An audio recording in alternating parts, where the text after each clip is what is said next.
નમસ્કાર તમામ મિત્રોને સ્વાગત છે આપણી યુટ્યુબ ચેનલ સ્ટોક એનાલિસિસમાં। આજે જે હવે પરિણામો આવ્યા છે એના 8 શેર આપણે જોવાના છે આજે। એમાં પહેલો શેર જોઈએ તો પરિણામ પછી એચડીએફસી બેંકમાં ખરીદીની સલાહ, જાણો ટાર્ગેટ ભાવ। એચડીએફસી બેંકે સપ્તાહના અંતે પરિણામ જાહેર કર્યું છે। એસેટ ગુણવત્તામાં થોડો ઘટાડો થયો છે। લોન ટુ ડિપોઝિટ રેશિયો ઊંચો છે। તમામ પરિબળોને ધ્યાનમાં રાખીને દલાલોએ એટલે કે બ્રોકરેજે ખરીદી કરવાની સલાહ આપી છે।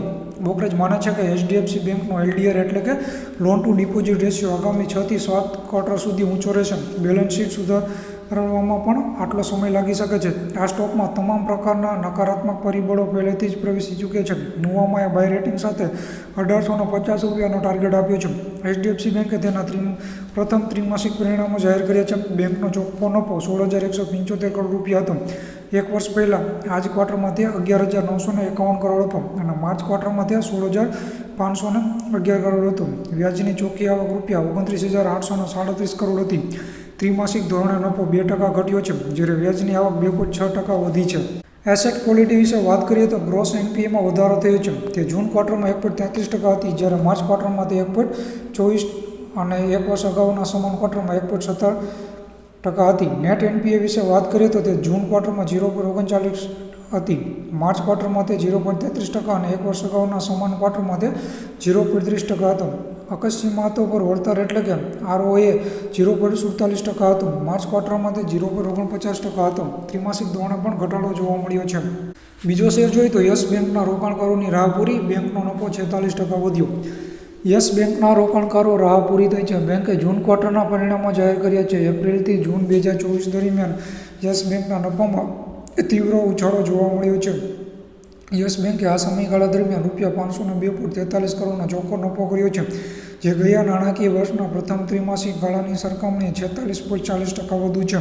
તમને જણાવી દઈએ કે એક વર્ષ પહેલાં આ જ ક્વાર્ટરમાં યસ બેંકે $342.52 કરોડ નફો કર્યો હતો। શનિવારે શેરબજારોને આપવામાં આવેલી માહિતીમાં બેંકે કહ્યું છે કે તેણે જૂન ક્વાર્ટરમાં $7,719.15 કરોડ વ્યાજ મેળવ્યું છે, જે ગયા નાણાકીય વર્ષના પ્રથમ ત્રિમાસિક ગાળા કરતાં 19% વધુ છે। યસ બેંકે જૂન 2023 ક્વાર્ટરમાં $6,443.22 કરોડનું વ્યાજ મેળવ્યું હતું। બેંકની ચોખ્ખી વ્યાજની આવક આ વખતે 12.2% વધીને $2,243.90 કરોડ થઈ ગઈ છે। ગયા નાણાકીય વર્ષના પ્રથમ ક્વાર્ટરમાં તે $2,000 કરોડનું હતું। તમને જણાવી દઈએ કે યસ બેંકની એનપીએમાં કોઈ ફેરફાર થયો નથી, તે 1.7% પર અકબંધ છે। તે જ સમયે નેટ એનપીએ 0.5%થી વધીને 0.6% થઈ છે। યસ બેંકના દૃષ્ટિકોણથી સારી બાબત એ છે કે થાપણોમાં વધારો થયો છે। એપ્રિલથી જૂન 2024 દરમિયાન કુલ થાપણો 2,65,072 કરોડ હતી।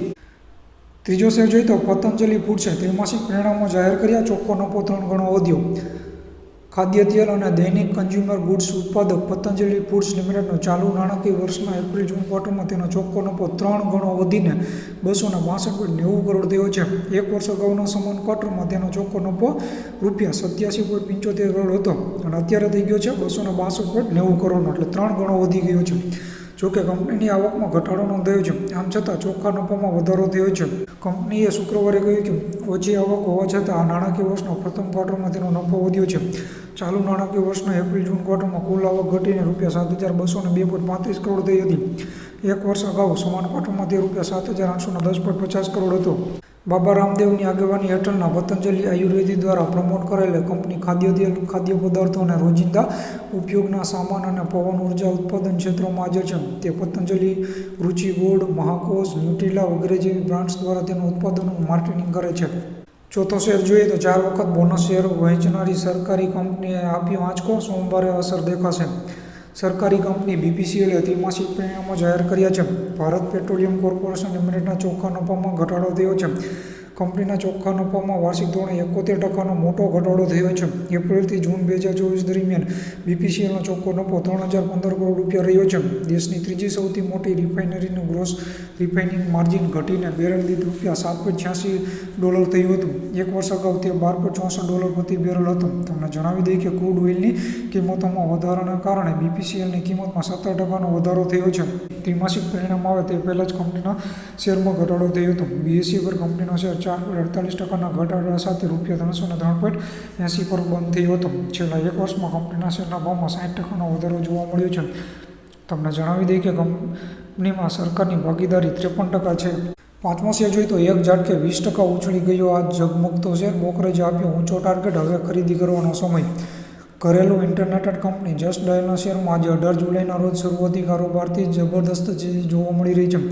ગુરુવારે આ શેર 20%ની તેજીની સાથે 1230 રૂપિયાની પાર ડેટ થતાં જોવા મળ્યા હતા. કંપની હાલમાં જ કારોબારી વર્ષ 2025ના પહેલા ક્વાર્ટરના પરિણામો જાહેર કર્યા છે. પરિણામોમાં મજબૂતી બાદ શેરમાં આજે જબરદસ્ત તેજી જોવા મળી રહી છે. પહેલા ક્વાર્ટરમાં વાર્ષિક આધાર પર જસ્ટ ડાયલનો નફો 69.3% વધીને 141.2 કરોડ પર પહોંચી ચૂક્યો હતો.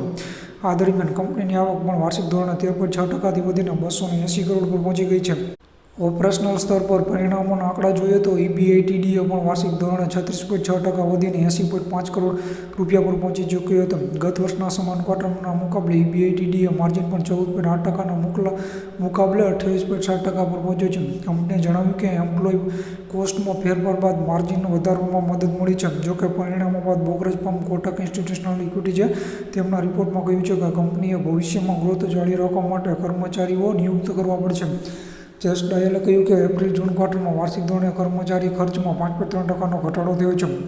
હેડ કાઉન્ટમાં વાર્ષિક 15%નો ઘટાડા પછી આ ઘટાડો જોવા મળ્યો છે. છેલ્લા 4 ક્વાર્ટરથી કર્મચારીઓની સંખ્યામાં સતત ઘટાડો થઈ રહ્યો છે. આ સિવાય કંપનીના અન્ય ખર્ચમાં પણ 2.5%નો ઘટાડો થયો છે. જાહેરાત ખર્ચમાં પણ ઘટાડો થયો છે. જે ઘટાડો થાય છે એ બધું સારું છે, બરાબર.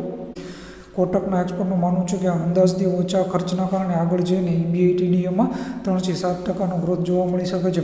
એક્સપર્ટે જસ્ટ ડાયલનો P/E મલ્ટિપલ 17 ગણા રહેવાનો અંદાજ લગાવ્યો છે. સાથે જ શેર પર ખરીદીની રેટિંગની સાથે 1240 રૂપિયા પ્રતિ શેરનો ટાર્ગેટ નક્કી કર્યો છે. જસ્ટ ડાયલના શેર આ વર્ષે હજુ સુધી 50% તેજી દર્શાવી ચૂક્યા છે. છઠ્ઠો શેર જોઈએ તો રિયલ્ટી કંપનીએ ડિવિડન્ડની જાહેરાત કરી. ચોખ્ખો નફો ક્વાર્ટર લેવલમાં 82% વધ્યો. રેકોર્ડ તારીખ નોંધો. ચાલુ નાણાકીય વર્ષના એપ્રિલ-જૂન ક્વાર્ટરમાં real estate company Oberoi realty લિમિટેડનો કન્સોલિડેટેડ ચોખ્ખો નફો 82% વધીને ₹5,584.51 કરોડ થયો છે. કંપનીએ કહ્યું કે નફામાં આ વધારો આવકમાં વધારાના કારણે થયો છે. ગયા નાણાકીય વર્ષના સમાન ક્વાર્ટરમાં કંપનીનો ચોખ્ખો નફો ₹321.64 કરોડ હતો. ત્રિમાસિક પરિણામોની સાથે રિયલ્ટી કંપનીએ તેના શેરધારકો માટે વચગાળાના ડિવિડન્ડની જાહેરાત કરી છે.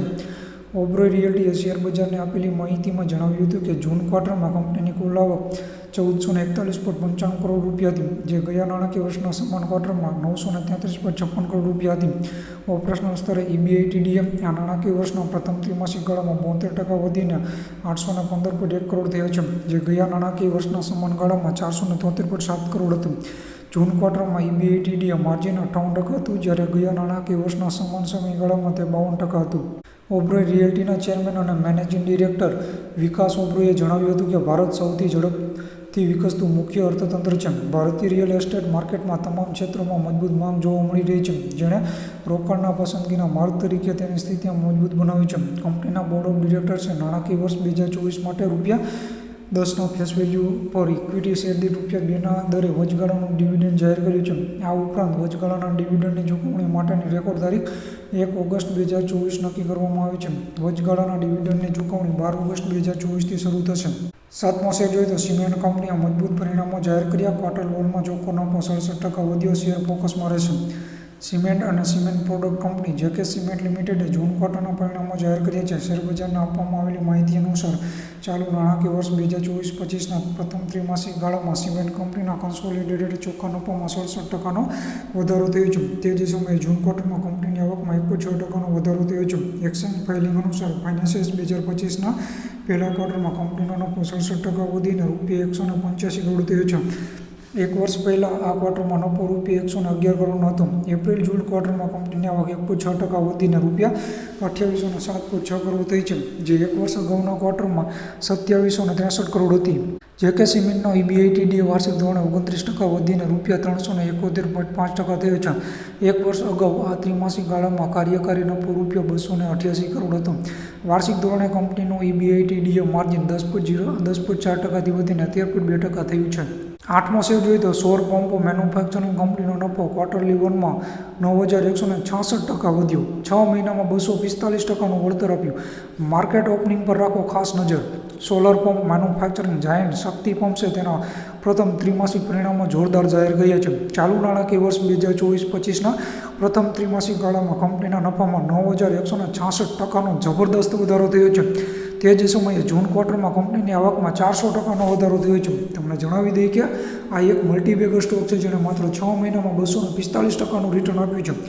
શક્તિ પમ્પ્સે નાણાકીય વર્ષ 2024-25ના પ્રથમ ક્વાર્ટરમાં મજબૂત પરિણામો રજૂ કર્યા. એક્સચેન્જ ફાઇન્ડિંગ અનુસાર એપ્રિલ-જૂન ક્વાર્ટરમાં કંપનીનો કન્સોલિડેટેડ ચોખ્ખો નફો 9,166% વધીને 92.66 કરોડ થયો છે. એક વર્ષ પહેલાં ત્રિમાસિક ગાળામાં નફો 1 કરોડ રૂપિયા હતો. 1 કરોડથી ડાયરેક્ટ 92.66 કરોડનો થયો છે, એટલે જબરદસ્ત નફો થયો છે. બરાબર. તે જ સમયે જૂન ક્વાર્ટરમાં કંપનીની આવક 113.60 કરોડ રૂપિયાથી વધીને 567.56 કરોડ રૂપિયા થઈ ગઈ છે. તમને જણાવી દઈએ કે 16 જુલાઈના રોજ કંપનીને મહારાષ્ટ્ર એનર્જી ડિપાર્ટમેન્ટ એજન્સી તરફથી 1200 સોલાર વોટર પમ્પિંગ સિસ્ટમનો ઓર્ડર મળ્યો છે. આ ઓર્ડરની કિંમત 33.47 કરોડ રૂપિયા છે. આ કોન્ટ્રાક્ટ પીએમ કુસુમ યોજના હેઠળ મળ્યો છે. શક્તિ પંપની સ્થાપના વર્ષ 1982માં કરવામાં આવી હતી. પંપ ઉદ્યોગોમાંથી એક મોટું નામ છે. આ કંપની ઉર્જા કાર્યક્ષમ સ્ટેનલેસ સ્ટીલ સબમર્સિબલ પંપ અને મોટર્સ બનાવે છે. સ્થાનિક સોલાર પંપ માર્કેટમાં તેનો બજાર હિસ્સો 30% છે. આ કંપની દ્વારા ઉત્પાદિત સોલાર પંપ સૌર ઉર્જા પર કામ કરે છે. તે એકદમ સસ્તો છે અને કંપનીને પીએમ કુસુમ યોજના હેઠળ ઘણું કામ મળી રહ્યું છે. આ પંપોમાં કોઈ ઈંધણ ખર્ચ નથી. ઓપરેશનલ લાઈફ પણ ખૂબ લાંબી છે. તે પર્યાવરણને અનુકૂળ અને સંચાલન અને જાળવણી માટે પણ સરળ છે. બરાબર. તો તમે આ 8 શેર છે જેના રિઝલ્ટ એટલે કે પરિણામ ક્વાર્ટરલી વનના જે પરિણામ આવે છે, બરાબર, એના ઉપરથી તમે નિર્ણય લઈ શકો છો ખરીદવો કે નહીં. તો આજના વિડીયોમાં આટલું જ. વિડીયો સારો લાગ્યો તો ચેનલને સબસ્ક્રાઈબ કરી દેજો. જય હિન્દ, જય ભારત.